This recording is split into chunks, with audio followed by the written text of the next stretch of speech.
ایمان مایوس ہوگا دوسرے کمرے میں چلے گی۔ ایک امید جو اس کے دل میں تھوڑی دیر پہلے جاگی تھی کہ اس کا گارڈ صحیح سے بچ جانے والا ہے، وہ امید ٹوٹ گئی تھی۔ وہ چپ چاپ اٹھ کر چارپائی پر لیٹ گئی۔ اب اس کے آنسو اس کے گال پر رواں تھے۔ پتہ نہیں تھوڑی دیر میں کیا ہو گیا، کیا باہر کسی نے کچھ کہہ دیا ان کو جو اس طرح سے ایک دم بدل گئے۔ ایمان نے اسے کہا، بند میں آئی ہوئی لڑکی کو اتنے خواب نہیں دیکھنے چاہیے شاید۔ وہ پھر بولی۔ وہ سوچتے سوچتے آنسو بہاتے بہاتے سو گئی۔ صبح کی پہلی کرن اس کمرے کی کھڑکی سے اندر داخل ہوئی تو اس کی آنکھ کھلی۔ وہ چپ چاپ سے اٹھ کر باہر آئی۔ باہر ایک ہی جگہ تھی جہاں پر پانی والا نلکا لگا ہوا تھا۔ ہر کوئی وہاں پر ہی منہ دھوتا تھا۔ اسی جگہ کو نہانے کے لیے بھی استعمال کیا جاتا تھا۔ نلکے کے ساتھ ایک پانی کا موٹر بھی لگا ہوا تھا، لیکن پانی کی موٹر کو صرف نہانے کے لیے اور پھولوں کو پانی دینے کے لیے استعمال کیا جاتا تھا۔ باقی منہ دھونے کے لیے یا نماز کے لیے وضو کرنے کے لیے نلکا ہی استعمال ہوتا تھا۔ نلکے کے چاروں اطراف میں دیوار بنی ہوئی تھی اور دروازے کے سائز کا حصہ کھلا ہوا تھا جہاں پر چادر ٹنگی ہوئی تھی۔ وہ وہاں تک آئی تو شامل بھی جا گیا اور وہ بھی وہاں منہ دھونے آیا تھا۔ انہوں نے دیکھا ایمان پہلے سے کھڑی وہاں منہ پر پانی کے چینٹے مار رہی ہے۔ دوستوں کی باتوں کی وجہ سے اس کا دل ایمان سے ایک دم سے ہی اچاٹ ہو گیا تھا اور طبیعت میں بیزاری واضح دکھائی دے رہی تھی۔ ایمان نے اسے دیکھا تو پانی گرانا شروع کیا تھا کہ وہ منہ دھو سکے۔ ہٹو میں خود کر لوں گا، شامل نے غصے سے کہا تو ایمان وہاں سے چلی گئی۔ پھر وہ مٹی سے بنے چولہے کے قریب آئی جہاں چائے رکھی ہوئی تھی۔ باقی سب بھی وہاں بیٹھ کے چائے پی رہے تھے۔ چائے پینے کے بعد ایمان نے جھاڑو اٹھایا اور صفائی شروع کی۔ اسے معلوم تھا اس کو یہ کام کرنے کے لیے کہا جائے گا، اس لیے اس نے کسی کے کہنے سے پہلے ہی جھاڑو اٹھا لیا۔ شامل چائے پینے کے بعد باہر نکل گیا تو ایمان کو مایوسی ہوئی۔ لڑکی اب جھاڑو کی جان چھوڑ بھی دو اور آٹا گوندو، پراٹھے پکاؤ۔ اس کی ساس نے کہا۔ اس نے جھاڑو رکھ دیا اور آٹا گوندنے کے لیے سامان اکٹھا کیا۔ گاؤں میں سویرے ہی کھانا کھایا جاتا تھا، اس لیے سویرے ہی دوپہر کے کھانے کی تیاری شروع کر دیتے تھے۔ ایمان نے لکڑیاں توڑ کر آگ جلائی۔ وہ گاؤں میں رہ چکی تھی، اس لیے اس سے گاؤں کے سارے کام آتے تھے۔ پراٹھے پکانے کے بعد اٹھی تو اس کی کمر میں بہت درد ہونے لگا تھا۔ ایک تو جھاڑو دے کر اوپر اتنی روٹیاں پکائیں۔ اس کی دونوں نند سیر سپاٹوں میں نکل گئی، کبھی اس کے گھر کبھی اس کے گھر۔ ان دونوں کی کام سے چھٹی ہو چکی تھی۔ ایمان تھکن کی وجہ سے ہلکان ہو کر کمرے میں جا کر لیٹ گئی چارپائی پر۔ یہ لوگ اچھے ہاتھ سے زمیندار، ان کے گھر بھی بڑا اور پکا تھا۔ گھر میں کافی کمرے تھے، فرش بھی لگی ہوئی تھی اور رنگ روگن بھی تھا۔ گھر تھوڑا شہر کا سا تاثر دے رہا تھا۔ بہت خوبصورت پھول دیوار کے ساتھ لگے ہوئے تھے۔ سولر سسٹم کے تمام تر سہولیات گھر میں موجود تھی۔ اماں میرا کھانا کدھر؟ شامل نے آواز لگائی۔ ایمان ایک دم سے کھڑی اور باہر آئی۔ اس نے شامل کا کھانا سنبھال کر رکھا ہوا تھا۔ اس نے کھانا شامل کے آگے رکھا۔ شامل نے چپ چاپ کھانا کھایا اور پھر سے باہر نکل گیا۔ ایمان نے بھی اپنا کھانا کھایا اور دوپہر کی نیند سو گئی۔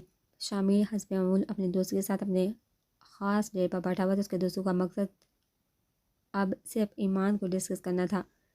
حقیقت میں اس کے سارے دوستوں کو ایمان میں بہت زیادہ دلچسپی تھی۔ وہ بہانے سے ایمان کے بارے میں پوچھتے تھے۔ شامل تو ان سب نے سن رکھا تھا کہ خون بہار میں آنے والی لڑکی بہت حسین ہے۔ وہ سب اسے دیکھنا چاہتے تھے، لیکن شامل کی غیرت کی وجہ سے چپ تھے۔ شامل کے گھر کے سامنے سے کوئی بھی لڑکا گزر نہیں سکتا تھا۔ وہ اس قدر سخت تھا، اگر کوئی بولے بڑکے سے اس کے گھر کے سامنے آ کر کھڑا ہو جائے تو شامل بنا کوئی لحاظ کے مار مار کر اس کی درگت بنا دیتا تھا۔ یار سنا تیری بیوی شہر میں بھی رہتی تھی؟ حامد نے موضوع چھیڑا۔ ہاں، موبائل پر گیم کھیلتے ہوئے، شامل نے موضوع سے جواب دیا۔ پھر تو ضرور تیری بیوی کے پاس موبائل بھی ہوگا، قاسم نے کہا۔ پتہ نہیں، میں نے نہیں دیکھا اسے آئے ہوئے 2 دن ہوئے ہیں۔ میں نے زیادہ غور نہیں کیا۔ شامل نے موبائل سے سر اٹھائے بغیر ہی جواب دیا۔ یہ جو شہر کی لڑکیاں ہوتی ہیں ان کے پاس موبائل بھی ہوتا ہے، موبائل میں ان کے بڑے چکر بھی ہوتے ہیں، تو دھیان رکھنا اس بات کا، اگر کوئی رانگ نمبر سے کال وغیرہ آئے اور بات نہ کرے تو سمجھ جانا کہ اس کا کوئی پرانا عاشق بھی ہو سکتا ہے۔ حامد نے کہا تو شامل نے اسے غصے سے گھورا۔ زبان سنبھال کر بات کرو ذرا دوستو، اس کا مطلب یہ نہیں کہ کچھ بھی بول دو۔ شامل تھوڑا سخت ہوا۔ ہم تو تیرے بھلے کے لیے کہتے ہیں، جو کچھ بھی کہتے ہیں۔ اگر تجھے ہماری باتیں بری لگتی ہیں تو ٹھیک ہے، آئندہ کبھی بھی نہیں کہیں گے۔ حامد اور قاسم دونوں کہہ کر اٹھنے لگے تو شامل نے انہیں روک لیا۔ بیٹھ جاؤ، ایسے ہی بات کی تھی، میں نے ناراض ہونے کی ضرورت نہیں، شامل نے کہا تو وہ دونوں بیٹھ گئے۔ شام کو شامل گھر واپس آیا تو اسے حامد اور قاسم کی باتیں یاد نہیں تھی، لیکن پھر کہیں سے باہر موبائل کے بجنے کی آواز آ رہی تھی۔ اس نے دیکھا تو ایک موبائل پڑا ہوا تھا کمرے میں جہاں ایمان رہتی تھی۔ یہ تمہارے موبائل؟ سے ایمان سے پوچھا تو ایمان نے اسپا میں سا لایا۔ شامل نے کالے ٹائن کی آگے سے اس کی کوئی سہیلی تھی۔ شامل نے چپ چاپ موبائل ایمان کے حوالے کر دیا۔ ایمان اپنی سہیلی سے باتیں کرنے لگی۔ اگلے روز پھر ایمان کا موبائل بجا اور بجتا ہی رہا۔ شامل نے کال اٹینڈ کی مگر آگے سے کوئی کچھ بول ہی نہیں رہا تھا۔ شامل ہیلو ہیلو کرتا رہ گیا لیکن آگے سے ہنوز خاموشی تھی۔ نمبر بھی سیو نہیں تھا، کوئی ان نون نمبر تھا۔ پھر شامل کو میرے دوستوں کی باتیں یاد آئی۔ کون ہے جو بار بار فون کر اور میں اٹھا رہا ہوں تو بات نہیں کر رہا؟ شامل نے غصے سے ایمان سے پوچھا تو وہ ڈر گئی۔ مجھے نہیں پتا، ضرور کوئی رانگ نمبر ہوگا۔ ایمان نے لرزی ہوئی آواز میں جواب دیا، رانگ نمبر کی وجہ ضرور تیرا کوئی عاشق ہوگا۔ میں اتنا بے غیرت نہیں ہوں کہ یہ سب برداشت کر سکوں۔ شامل نے اس کا فون زور سے دیوار پر مارا جو کہ ٹکڑے ٹکڑے ہو چکا تھا۔ اب بدکردار، اگر ایسی کوئی بات ہوئی تو میں تمہیں جان سے مار دوں گا، یاد رکھنا، شامل نے کہہ کر لاتوں اور غصوں کی بھرمار کر دی تھی ایمان پر۔ وہ زمین میں ہی پڑی رہی اور مار کھاتی رہی۔ شامل کیا ہو گیا، کیوں مار رہے ہو اسے؟ اس کی چچی سکینہ نے پوچھا اور آگے بڑھ کے ایمان کو اٹھایا۔ چچی یہ بدکردار لڑکی ہے، کوئی اس سے بار بار فون کرے اور میں اٹھاتا ہوں تو آگے سے خاموشی تھی۔ شامل نے سرخ چہرے کے ساتھ کہا۔ سکینہ لاجواب ہوگی، وہ جانتی تھی گاؤں والے اس معاملے میں بہت غیرت مند ہوتے ہیں۔ تمہیں کوئی غلط فہمی ہوئی ہوگی، ایسی لگتی تو نہیں ہے یہ؟ سکینہ نے ایمان کی طرف دیکھ کر کہا جو مار کھانے سے بے حال ہو چکی تھی۔ شور سن کر کے باقی افراد بھی جمع ہو گئے۔ مجھے کوئی غلط فہمی نہیں ہوئی چچی، یہ شہر میں رہتی تھی اور اس کے پاس موبائل بھی تھا۔ شہر میں رہنے والی لڑکیوں کے موبائل میں بڑے چکر ہوتے ہیں۔ شامل نے اپنے دوستوں کا پڑھایا ہوا سبق اپنے گھر والوں کو سنا۔ ایمان اب حیرت سے اپنے شوہر کو دیکھ رہی تھی۔ میں ایسی لڑکی نہیں ہوں، ایک رانگ نمبر آ جانے سے میں بدکردار ثابت نہیں ہو جاتی۔ ہزاروں لوگوں کے موبائل میں رانگ نمبر آتے ہیں تو کیا وہ سب بدکردار ہوئے؟ ایمان نے روتے ہوئے کہا۔ زبان چلاتی ہے۔ اس کے ساتھ نے آگے بڑھ کر اس کے بال کھینچے۔ چھوڑ دے اماں، بہت مار چکا ہے اسے۔ پتہ نہیں کیوں شامل کو اپنی ماں کا اس طرح سے ایمان پر حملہ اچھا نہیں لگا تھا۔ ایمان اپنی جان بچا کر کمرے میں چلی گئی تھی اور چارپائی پر لیٹ کر لحاف اپنے اوپر تان دیا۔ وہ بیچاری اپنے لحاف کے اندر کانپ رہی تھی۔ یہ مار کٹائی روز کا معمول بن گئی۔ اب چھوٹی چھوٹی باتوں پر شامل اس پر ہاتھ اٹھانے لگا تھا۔ انسان جب ایک بار عورت پر ہاتھ اٹھانے کا عادی ہو جائے تو اس کو عادت پڑ جاتی ہے۔ شامل کو بھی عادت پڑ چکی تھی، چائے ٹھنڈی ہو یا کھانے میں نمک زیادہ ہو، کپڑے استری نہ کیے ہوں، ان سب بات پر ایمان ہر آئے دن مار کھاتی تھی۔ کبھی کبھی اسے دیکھ کر شامل کا رویہ بدلنے لگتا تھا۔ وہ اس کی طرف قدم بڑھانا چاہتا تھا لیکن اس کے دوستوں نے اسے ایمان کے اس قدر ہلاک کر دیا تھا کہ وہ چاہ کر بھی ایمان سے دور تھا۔ جو پیار کے حقدار تھے اسے دن رات مارا جا رہا تھا۔ یوں 2 ماہ بیت گئے۔ ایمان شامل گھر آتے ہی غصے سے چلانے لگا۔ کیا ہوا؟ ایمان نے ڈر کر کہا، میں نے تم سے کہا تھا میرے مہمان ہی اچھی سی چائے بنانا اور تم نے چائے میں چینی کی جگہ نمک ڈال دیا، میری اتنی تذلیل کروائی مہمانوں کے سامنے۔ شامل کہہ کر اسے مارنے کے لیے آگے بڑھا۔ انہوں نے ہاتھ اٹھایا۔ ایمان خود کو بچانے کے لیے اپنے 2 ہاتھ آگے کیے لیکن اس سے پہلے کوئی ایک ہاتھ آ گیا اور اس نے شامل کا ہاتھ زور سے پکڑ لیا۔ ایمان جھکی ہوتی نیچے کی طرف خود کو بچانے کے لیے اس نے سر اٹھا کر دیکھا۔ ایک مردانہ ہاتھ اسے نظر آیا جس نے شامل کا ہاتھ زور سے پکڑا ہوا تھا۔ پھر ایمان کی نظریں اس کے ہاتھ سے ہوتی اس شخص کے چہرے تک گئی۔ وہ جو بھی تھا شامل کا ہم عمر تھا، نیلے رنگ کی جینس پر سیاہ رنگ کی شرٹ پہنے، دائیں کندھے پر بیگ لٹکائے وہ کھڑا جس کی گرفت ابھی تک شامل کے ہاتھ میں مضبوطی سے تھی۔ وہ دیکھنے میں شہر کا کوئی بہت ہینڈسم لڑکا لگ رہا تھا۔ شامل، عورتوں پر ہاتھ اٹھانا بزدلوں کا کام ہے، تو کب سے اتنا بزدل ہو گیا؟ ایمان نے اس لڑکے کو کہتے ہوئے سنا تھا۔ شامل نے ایک جھٹکے سے اپنا ہاتھ نیچے گرا دیا۔ یہ خون بہا میں ہے، شامل بتایا۔ ہاں، پتہ چل گیا تھا مجھے تمہارے اس کارنامے کا کہ تم سب نے ایک لڑکی کو فرسودہ رسومات کی بھیڑ چڑھا دیا اور اب نوبت جہاں تک آ گئی کہ بے قصور پر ہاتھ بھی اٹھانے لگے ہو تم، اس لڑکے نے کہا تو ایمان حیرت سے اسے دیکھنے لگی۔ اس کی غلطی تھی، میرے مہمان آئے ہوئے تھے، میں نے اسے کہا بھی تھا اچھی سی چائے بنانا لیکن اس نے چائے میں چینی کی جگہ نمک ڈال دیا، میری کتنی تذلیل ہوئی تو اندازہ نہیں کر سکتے مراد، شامل نے کہا۔ پھر بھی اس کا یہ مطلب نہیں کہ تم عورت ذات پر ہاتھ اٹھاؤ، ہماری ایسی تربیت تو نہیں کی تھی۔ ہمارے بڑوں نے مراد اسے شرمندہ کیے جا رہا تھا، یہ ہم میاں بیوی کے آپس کا معاملہ، تم بیچ نہ ہی بولو تو اچھا ہے۔ شامل کو کوئی اور راستہ نظر نہیں آیا تو اس نے کہا، ٹھیک ہے، آپ دونوں کے معاملات آپ بھی جانیں، میں بہت تھکا ہوا آرام کرنے جا رہا ہوں، لمبا سفر کر کے آیا ہوں۔ مراد نے ایک نظر ایمان پر ڈالی اور اندر کمرے میں چلا گیا۔ شامل نے ایمان کی طرف دیکھا اور غصے سے باہر نکل گیا۔ ایمان حیران تھی کہ یہ شخص کون ہے، انہوں نے پہلے کبھی اسے اس گھر میں نہیں دیکھا تھا۔ مراد اپنے کمرے میں چلا گیا، وہ سو گیا۔ دوپہر کا وقت تھا، شام کو ایمان چائے بنا رہی تھی کہ اسے مراد کمرے سے نکلتا دکھائی دیا۔ وہ نلکے کے پاس گیا اور منہ دھونے لگا، پھر باری باری کر کے تمام افراد چائے پینے کے لیے وہاں پر جمع ہو گئے۔ میں شام کی چائے جلدی ہی بن جاتی تھی، پھر اس کے بعد جلدی سے رات کے کھانے کی تیاری شروع ہو جاتی تھی۔ شامل بھی آ گیا۔ ارے بیٹا مراد، تم کب آئے؟ میں نے تو تمہیں دیکھا ہی نہیں۔ سکینہ نے مراد کو دیکھ کر پوچھا۔ وہ اب چائے پینے کے لیے چارپائی پر بیٹھ چکا تھا۔ دوپہر کو آیا تھا چچی، پھر سو گیا۔ ابھی جاگا۔ مراد نے بتایا۔ ایمان چائے بناتے ہوئے سنی تھی۔ کسی سے پوچھنے کی ہمت تو نہیں تھی کہ یہ شخص کون تھا۔ ان کی باتوں سے وہ اندازہ لگا چکی تھے وہ کون ہے۔ اچھا چلو اچھی بات ہے، چھٹیاں ہیں کیا تمہاری؟ سکینہ نے پوچھا۔ بس چچی، ڈگری لے کر آیا ہوں، اب نوکری کے لیے بھاگ دوڑ شروع کر دوں۔ مراد نے کہا۔ شامل کو بھی سمجھاؤ کہ نوکری کرے، دن رات اپنے آوارہ دوستوں کے ساتھ رہتا ہے، وہ سب خود تو کسی کام کا نہیں، اس کو بھی بگاڑ دیا۔ شامل کی ماں سائدہ نے کہا تو شامل نے غصے سے اپنی ماں کو دیکھا۔ اماں گھر میں بیٹھنے دو گی یا نہیں؟ جب بھی آتا ہوں میرے دوستوں کی برائی شروع کر دیتی ہو، اور میری اچھی خاصی زمینیں ہیں، آمدنی آ جاتی، مجھے کوئی ضرورت نہیں نوکری کرنے کی۔ شامل نے مراد کی طرف دیکھتے ہوئے کہا۔ میری طرف ایسے ماں دیکھو، میں نے کچھ نہیں کہا، تمہاری مرضی، نوکری کرو یا زمینداری کرو۔ مراد نے شامل سے کہا۔ چائے تیار ہو گئی تھی۔ صفیہ اٹھی اور پیالوں میں چائے بھر کے سب کو پیش کرنے لگی۔ پہلے ایمان کو لگا کہ مراد شاید سکینہ چچی کا بیٹا، لیکن جب اس نے سکینہ کو چچی کی کہہ کر پکارا تو اس کی غلط فہمی دور ہوگی۔ وہ سکینہ اور سائدہ دونوں کو چچی کہہ کے بلا رہا تھا۔ سکینہ بیوہ تھی، اس کا ایک بیٹا تھا ضمیر۔ سائدہ کے 3 بیٹے تھے، شامل، فرید اور رشید۔ منجلا بیٹا فرید جو کہ 18 سال کا تھا، کرکٹ کھیلتے ہوئے لڑکوں کے ساتھ لڑائی ہوئی، اس کھیل میں ایمان کا بھائی حیدر بھی شامل تھا۔ ایمان کا بھائی 20 سال کا تھا۔ لڑکوں میں ہاتھا پائی شروع ہوئی، سب نے ڈنڈے اٹھائے اور ایک دوسرے کو مارنا شروع کر دیا۔ حیدر نے زور سے ڈنڈا فرید کے سر پہ مارا، جس پر وہ موقع پر ہی جاں بحق ہو گیا۔ بزرگی کے فیصلے کے مطابق حیدر کی بہن خون بہا میں آ گئی۔ یہ معاملہ تو سال تک چلتا رہا، پھر یہی خون بہا والا فیصلہ ہوا۔ شامل اور مراد ہم عمر تھے، دونوں 25 سال کے تھے، دونوں چچا تھے۔ مراد کے والدین فوت ہو چکے تھے، اس کی ماں تو اسے جنم دیتے ہی چلے گی، پھر اس کے والد بھی موذی مرض کی وجہ سے وفات پا گئے۔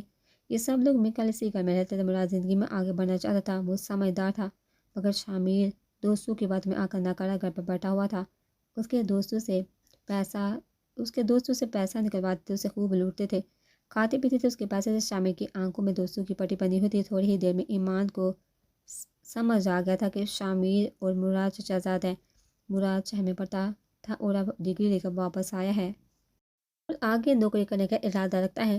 لڑکی اب چائے کی جان چھوڑو اور رات کے کھانے کا سامان جمع کرو۔ سائدہ نے اسے اپنے خیالوں میں گم دیکھا تو کہا۔ ایمان اٹھی اور آٹا گوندنے کے سامان کا اکٹھا کیا۔ پہلے وہ آٹا گوندھ کر رکھ دیتی تھی، پھر لکڑیاں لا کر رکھتی تھی، پھر سالن کی تیاری کر کے تیزی سے سالن بنانے کے بعد وہ روٹیاں پکاتی تھی۔ یہ سب کرتے ہوئے اتنا تھک جاتی کہ اس میں مزید کوئی اور کام کرنے کی ہمت نہیں ہوتی تھی، لیکن یہاں اس کا کوئی غمسار نہیں تھا، کوئی اس کا خیال رکھنے والا نہیں تھا، نہ ہی تو میکے سے کوئی امید تھی۔ اس لیے وہ اب چپ چاپ گھر کا سارا کام کرتی تھی، جس کی وجہ سے وہ دن بہ دن کمزور ہوتی جا رہی تھی۔ کام وہ اپنے ماں باپ کے گھر میں بھی خوب کرتی تھی، اس کی سلی ماں اس سے بہت کام کرواتی تھی، لیکن وہاں بھی تھوڑا بہت وقت آرام کو مل جاتا تھا، لیکن یہاں تو بس کام ہی کام تھا۔ اس کی جان ہلکان ہو گئی تھی، مگر کسی سے کچھ کہہ نہیں سکتی تھی۔ تھوڑا بہت سکینہ اس پر ترس کھا لیا کرتی تھی، اس کی مدد کروا دیا کرتی تھی ہلکا پھلکا کاموں میں۔ اگر سبزی بنانی ہوتی تو سکینہ سبزیاں کاٹ دیا کرتی تھی اور ایمان جب تک آٹا گوندتی تھی، لیکن سائدہ اور شامل کے خوف سے سکینہ زیادہ اس کی مدد نہیں کر پاتی تھی۔ سائدہ نے سختی سے کہا تو مراد نے ایمان کی طرف دیکھا۔ وہ مرجھایا ہوا ایک پھول لگ رہی تھی۔ ایمان نے ایک نظر مراد کو دیکھا، اسے بہت شرمندگی محسوس ہوتی۔ صبح جو کچھ بھی ہوا اس کی وجہ سے شرمندہ تھی۔ رات اٹھا اور نماز کے لیے وضو کرنے چلا گیا۔ وضو کر کے وہ آیا تو اس کے بازو اور چہرے سے پانی ٹپک رہا تھا۔ وہ بہت ہی خوبصورت نوجوان تھا۔ اس کی ہلکی سی داڑھی تھی جو اسے مزید پرکشش بنا رہی تھی، گالوں کی ہڈیاں ابھری ہوئی تھی۔ وہ باہر ٹانگے تولیے سے ہاتھ منہ پونجنے لگا۔ وہ آسیر فولڈ کیے ہوئے تھا، جس کی وجہ سے اس کے بازو نمایاں تھا۔ بے شک وہ مردانہ وجاہت کا شاہکار تھا۔ وہ اثر کی نماز پڑھنے کے لیے مسجد کی طرف روانہ ہو گیا۔ رات کے کھانے میں ساگ بنا، جس کو کھانے کے بعد ایمان کی طبیعت خراب ہو گئی۔ وہ معدے کی مریضہ تھی، ساگ اس کو سوٹ نہیں کرتی تھی۔ کھانا کھانے کے تھوڑی دیر بعد ہی اس نے الٹیاں شروع کر دی۔ سب نے دیکھا وہ بہت برے طریقے سے الٹیاں کر رہی تھی۔ شامی نے اسے دیکھا، اس کا دل کیا، وہ اس کی طبیعت پوچھا، لیکن پھر اس کی انا آڑے آ گئی۔ وہ وہاں سے چلا گیا۔ کیا ہوا بیٹی، طبیعت ٹھیک ہے تمہاری؟ سائدہ سے نظر بچا کر سکینہ نے پوچھا۔ نہیں چچی، ٹھیک نہیں لگ رہی، ساگ کھا لیتے شاید اس وجہ سے طبیعت بگڑ گئی، اس نے بے حال ہو کر کہا اور چارپائی پر بیٹھ گئی۔ مراد سامنے بیٹھا ہوا تھا۔ وہ کمرے کے اندر گئے اور اپنے بیگ سے معدے کی درد کی ایک گولی نکالی، پھر سکینہ کو کمرے میں بلایا۔ جو گولی ان کو دے دی معدے کے درد کے لیے فائدہ مند ہے۔ مراد کو ایمان بردار تھا۔ شامل نے تو اسے پوچھا تک نہیں تھا، بیٹا یہ گولی کھا لو، مراد نے دی ہے، وہ کہہ رہا ہے معدے کے درد کے لیے فائدہ مند ہے۔ سکینہ نے اسے گولی دی تو اس نے کھا لی۔ سنو ایمان، کہیں تم حاملہ تو نہیں ہو؟ سکینہ نے آہستہ آواز میں پوچھا تو ایمان نے شوں کا ان کی طرف دیکھا۔ ابھی میں سالہ اپنے کمرے میں چلی گئی اور نڈال ہو کر چارپائی پر لیٹ گئی۔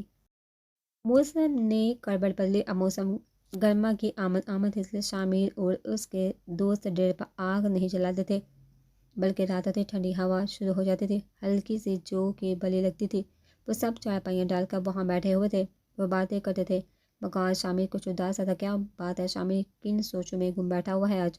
قاسم نے کہا کچھ نہیں، یا بس تیری بھابھی کی طبیعت ٹھیک نہیں تھی، سوچ رہا ہوں اسے ڈاکٹر کے پاس لے جاؤں کل۔ شامل نے کہا کیوں، کیا ہوا؟